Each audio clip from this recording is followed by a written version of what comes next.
नमस्कार साथियों, आप सभी का स्वागत है। जैसा कि आप जानते हैं, अभी बिहार में जो जेईई की परमानेंट बहाली आई थी, उस मुद्दे को लेके छात्रों में एक आक्रोश पैदा हो गया है। जो बिहार के खास करके जो डिप्लोमा धारी छात्र हैं, चाहे वो सिविल के हो या मैकेनिकल हो या इलेक्ट्रिकल हो, ये तीनों ब्रांच इंजीनियरिंग का एक कोर ब्रांच है, एक अपने आप में एक अहम भूमिका रखती है। और पॉलिटेक्निक के छात्र, मैं समझ सकता हूं कि 3 साल में कितने मेहनत करते हैं, बखूबी समझता हूं।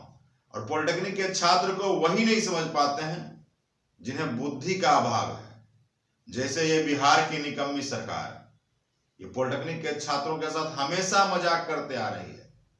कभी सेमेस्टर का एग्जाम बोलती है लेगी, कभी नहीं लेगी, कभी बोलती है कि आपका जो है रिजल्ट अब आएगा। बच्चे वेट करते रहते हैं, इसके कारण बहुत सारी वैकेंसियां छूट जाती है।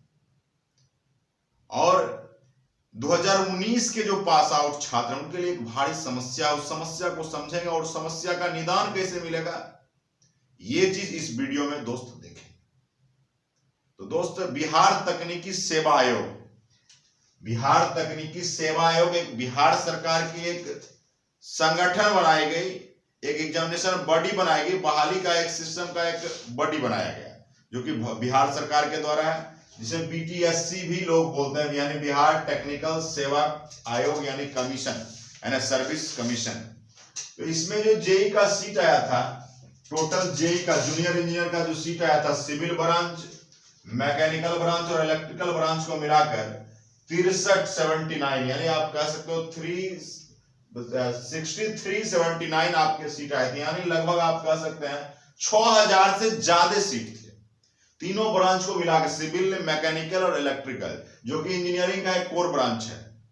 लेकिन यहां बच्चों के बीच एक मैसेज आ चुका है, एक बच्चों के बीच कोताहल मच चुका है कि पॉलिटेक्निक के छात्राएं, मेरे प्रिय स्टूडेंट जितने भी, उनको बोला, ऐसा सूचनार्थ उनको हुआ है कि 2019 में जो पास आउट छात्र हैं, 2019 में जो पास आउट छात्र हैं, वो छात्रों को इस मेरिट लिस्ट से निकालने की बात हो रही है। लेकिन दोस्तों, ऐसा बिल्कुल नहीं हो सकता, क्योंकि सरकार ने आपको, आपके आग्रह पर, विनती पर, आपके निवेदन पर आपको फॉर्म भरने के लिए अनुमति सरकार ने दी थी। और आपको चिंता के विषय नहीं है, आप आराम से रहें, क्योंकि आपके पास सीजीपीए और परसेंटेज दोनों आपके पास है। जबकि 2018 से पहले सिर्फ परसेंटेज मिलता था, सीजीपीए नहीं मिलता था, क्योंकि सिलेबस चेंज किया गया। 2019 के छात्र ने 2016 में सिलेबस को मॉडिफाई किया गया था, जो कि आपको Maharashtra state board of technical education से सिलेबस को कॉपी किया गया था। और यही नहीं, SBT, state board of technical education, government of Bihar की इतनी भारी कमी रही है। आप जब सिविल के छात्र यदि हैं, इरिगेशन इंजीनियरिंग जब पढ़े होंगे 5th सेमेस्टर में, तो उसमें देखेंगे महाराष्ट्र का इरिगेशन पढ़ा था। बताइए क्या मजाक बना दिया, ये क्या चल रहा है? बिहारी छात्रों का कोई तजुर्बा नहीं है, कोई वैल्यू नहीं है, कोई मीनिंग नहीं है। तो दोस्तों, आपकी कमी है, आप बिहारी छात्रों की कमी है। आप बिहारी होने पर गर्व कीजिए, बिहारी होने पर आप कमजोर मत समझिए अपने आप। इस देश को बदलने के लिए आप बिहार में पैदा लिए हैं। इसलिए दोस्तों, जो 2019 के पास आउट छात्र हैं, वो घबराने की कोई आवश्यकता नहीं है दोस्तों। अब घबराने की क्यों आवश्यकता? क्योंकि आपका फॉर्म जो फिल कराया है, फॉर्म जो फिल कराया आपके आग्रह पर, वो आप नहीं करवाए, वो कौन कराया है? बिहार सरकार ने कराया है। कौन कराया है? बिहार सरकार ने कराया है। यदि आपको मेरिट लिस्ट से छांटा जाता है, तो आप लोग कोर्ट का दरवाजा खटखटाएंगे। और भारत का संविधान इतना कमजोर नहीं है, भारत के संविधान में इतनी ताकत है, जिस ताकत के बदौलत आप यहां तक आए हैं। इस संविधान की महत्ता को समझें। बाबा साहब भीमराव अंबेडकर साहब ने एक कलम से इतनी बड़ी ताकत आपको देकर गए हैं, जिसका आप अंदाजा नहीं लगा सकते हैं। इस निकम्मी सरकार को समझनी होगी कि बच्चों के साथ आप फॉर्म फिलअप कराते हैं, फिर उस बच्चों को छांटने की योजना भी बनाते हैं। ये कब तक चलता रहेगा दोस्तों? यानी आप जूनियर इंजीनियर हैं, आप जेई हैं, जेई का एक अहम रोल होता है। जेई एक सरकार का एक बहुत बड़ा सिस्टम है, इसके बिना कोई भी काम को सफल बनाना संभव नहीं है दोस्तों। इसलिए युवा साथी, घबराने की कोई आवश्यकता नहीं है। मुझे बहुत दुख हुआ कि 2019 के छात्रों को मेरिट लिस्ट से निकालने की योजना हो रही है।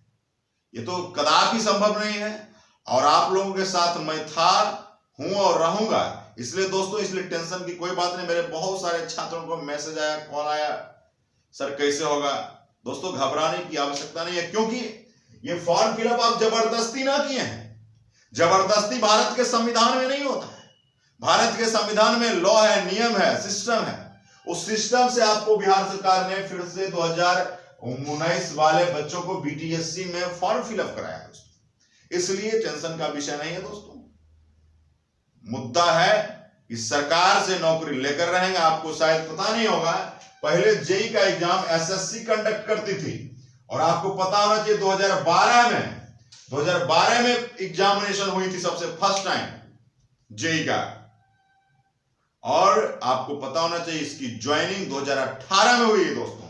इसकी ज्वाइनिंग 2018 में, और आपको पता होना चाहिए इसका एग्जामिनेशन 3 बार हुआ। यानी आप कह सकते हैं बार बार कैंसिल हो रहा था दोस्तों, तब जाके इस सिस्टम पर आप काबू कर पाए हैं दोस्तों। इसलिए इस चीज को समझने की जरूरत है। दूसरा बात, ये जो नंबर वाले सिस्टम है, इस नंबर वाले सिस्टम से भी सरकार को उबरना पड़ेगा, क्योंकि यहां बच्चों का लाइफ खराब हो रहा है। कितने बच्चों कहां से डिग्री ले आते हैं मुझे नहीं पता। मैं तो बिहार पॉलिटेक्निक का टीचर हूं। मैं बिहार पॉलिटेक्निक के छात्रों को 2011 से पढ़ा रहा हूं दोस्तों। आज 9 साल हो गए पढ़ाते पढ़ाते। तो मैं समझ सकता हूं यहाँ की जो बच्चे की हालात हैं, बिना सिस्टम के इतना दिनों से पढ़ रहे हैं। किसी बच्चों के पास कॉलेज नहीं है, किसी बच्चों के पास लैब नहीं है, फैकल्टी तो है ही नहीं पूरे इंजीनियरिंग कॉलेज और पॉलिटेक्निक कॉलेज की जब बात करते हैं दोस्तों। इसलिए एग्जाम सिस्टम लाना बहुत जरूरी है। जब तक एग्जाम सिस्टम नहीं आता है, तो तब तक वो हमारे बच्चों के साथ जरूर खिलवाड़ होते रहेगा दोस्तों। इसलिए इसलिए कोर्ट में आप दरवाजा खटखटाएंगे और वहां एग्जाम सिस्टम की भी बात करेंगे। एग्जाम सिस्टम होगा, आपको लगता होगा आप कमजोर है, लेकिन आप कमजोर बिल्कुल नहीं है दोस्तों। इसलिए घबराने की कोई आवश्यकता नहीं दोस्तों। मैं आपके साथ था, हूं और रहूंगा दोस्तों। बहुत बहुत धन्यवाद।